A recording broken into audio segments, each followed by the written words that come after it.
Hey everyone, it's time for my June wrap-up. Let's start with the videos I uploaded to this channel. First there was one tag, the book club drama tag, where I tell you about my experiences with book clubs, which are basically non-existent. Discussion-wise, we had a really good month. First we talked about book adjustments, which was a response video to Cedar-Sun's video about book adjustments, about the time you need to get into a new book and how I feel about it and what you feel about it and all these things. Very interesting comments. Thank you all for discussing with me. Then we talked about chapters, different layouts and what they mean to us, and if we like chapters, what kind of chapters we prefer. And it was so interesting to read what you like about chapters. Loved it. Thank you. The last discussion we had was about rereading books, and not just do we reread, but which kind of books would you like to reread, or do you think you will reread for the rest of your life? And this turned out into a very interesting recommendation video. So thank you all for all the nice, interesting books that I have to check out now. So let's get down to the books I read. Let's start with the physical books. I read The Sisters Brothers by Patrick DeWitt, and I really enjoyed this book. The relationship between the brothers, the way the story is narrated, the atmosphere of the 1850s and the gold rush. I was just sucked into this book. I can only recommend it to everyone. The other two physical books I read I didn't love as much. Naked by David Sedaris was good in the beginning. It was hilarious when he talked about his childhood and his family and the way he saw the world, but by college I got a little bit annoyed by his character and by him. I never really got into The Girl on the Landing by Paul Today. I didn't really get into the writing. The narrative style was two narrators, but in the beginning I couldn't figure out who's narrating. By the middle of the book I finally understood who's who, but it was really complicated to get into that. And the story was not at all what I expected, and it turned into a really weird book about mental health, and I'm not sure I agree with what he wanted to say and the way he said it. The physical book I'm in the middle of right now is Showing Our Colors, a book about Afro-Germans. And it's very interesting. It's a non-fiction book. It talks about the history of Afro-Germans and about Black people in Germany, how they were treated, how they came here, and how long they have been here and part of the society. I thought that was very, very interesting because I really didn't know.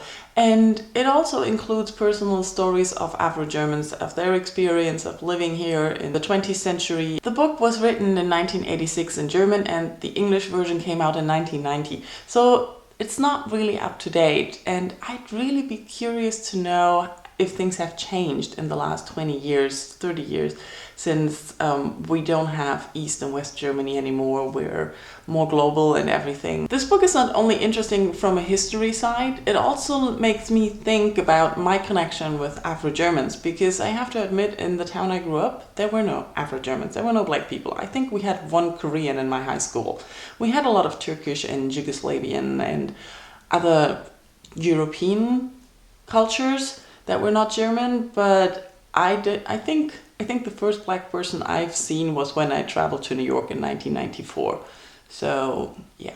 I also read one ebook this month. It was Sorcery in Cecilia, and I really enjoyed this. It's an epistolarian novel set in 1817 and two cousins writing letters about what's going on. There's a mystery, there's some romance, and I just flew through the book, enjoyed the writing and the scenery. Everything was just fun. I also read 4 audiobooks this month. I finished listening to Maya Angelou's I Know Why the Caged Bird Thinks, which I really enjoyed. It was very well written, very well produced, and I liked listening to her voice telling me her story.